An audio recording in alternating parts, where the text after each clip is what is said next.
Welcome back to Congress Unpacked. Today, let's pull back the curtain on a fiery Senate hearing that you probably didn't see on cable news. Senator John Kennedy just grilled Dr. Parikh about one of the best-kept secrets in higher education university overhead spending from federal research grants.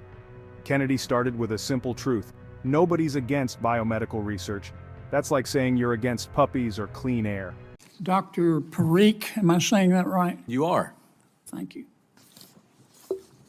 Do you know anybody who's against biomedical research?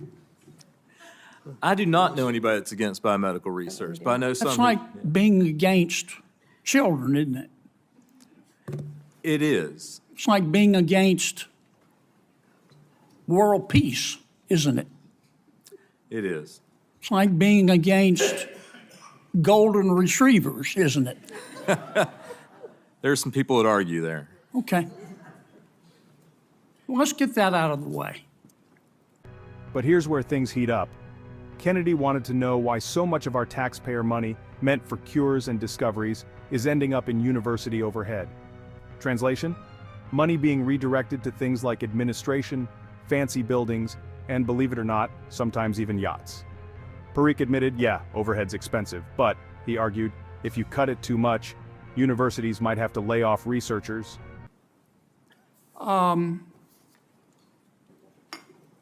I want to ask you about NIH. I love NIH. I think they do extraordinary work. Yes, sir.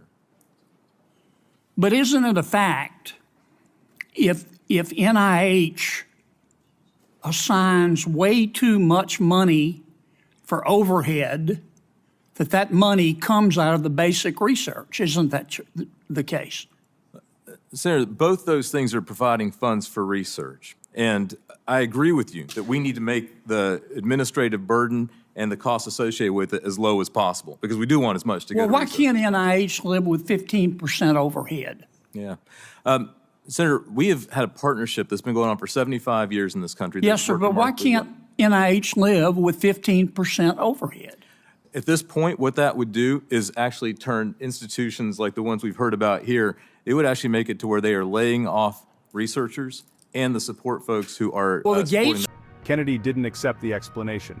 He pointed out that private foundations like the Gates Foundation, Robert Wood Johnson, cap overhead at around 10 or 12%, so why can't the NIH stick to 15? Parikh tried to explain it away, but Kennedy shot back.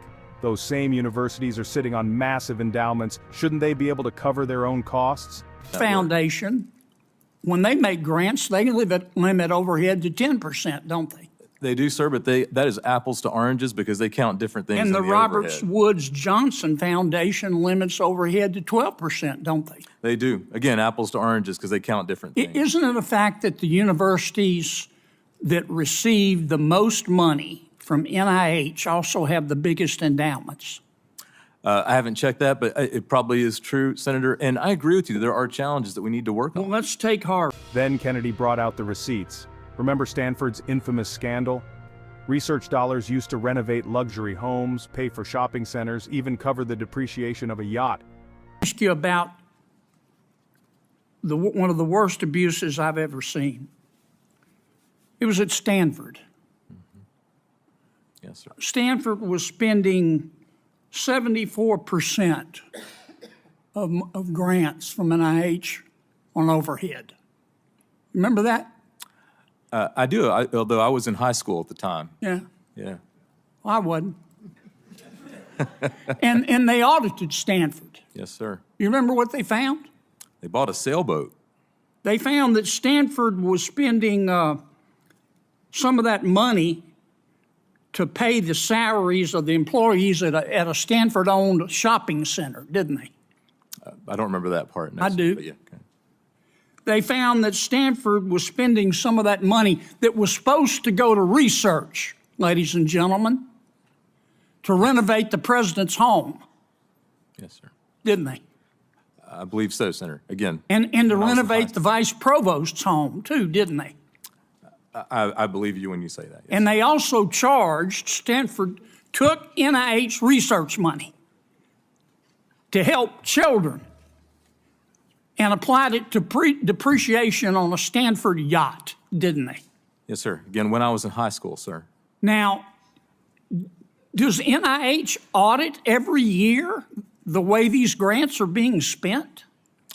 They don't audit every year. There's a process for So determining. they just trust the universities? No, there's a negotiation that takes place between Yes, the NIH sir, but if it's a and the 5-year grant Yes, sir.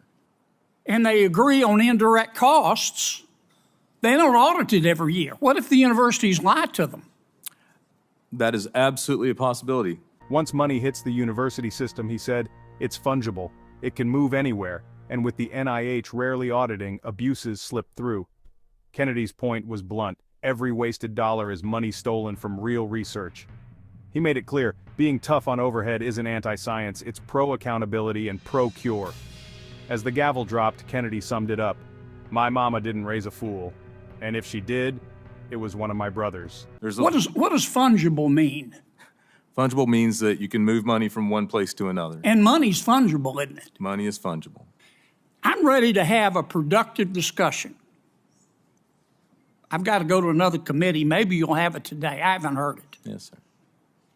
What I've heard is the implication is that anybody who is against asking hard questions about the overhead and spending is against biomedical research. I wouldn't say that, sir. I think you are a champion. And I don't agree with that. Yeah, I don't either. But every penny that we spend on overhead that's not being audited, and you know as much as I do, Doc, that some of it is being abused, is money that is taken away from research.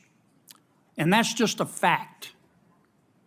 Senator, And if you care about this child here, and I know you do, we all do, then any money spent illegitimately on overhead to pay the salary of a professor in the humanities department at a university is coming out of her research. And it's not wrong to ask questions. it is not wrong to ask No, questions. it's not. Not at all. And Senator, I think it's actually important to ask those questions and optimize the system. And I don't understand why these universities cannot live on 15% overhead when Gates Foundation limits them to 10% and the Johnson Foundation limits them to 12%. I don't understand it. All of a sudden, if they don't get 35% overhead, civilization is going to melt. It is important. My to have mama that didn't conversation. raise a fool, and if she did, it was one of my brothers. I'm not buying that. Senator, Thank you. I think it's worth the conversation. The time has. The debate on taxpayer accountability, far from over. This is Congress Unpacked. If this breakdown opened your eyes, hit like, subscribe, and share. Let's keep the conversation going.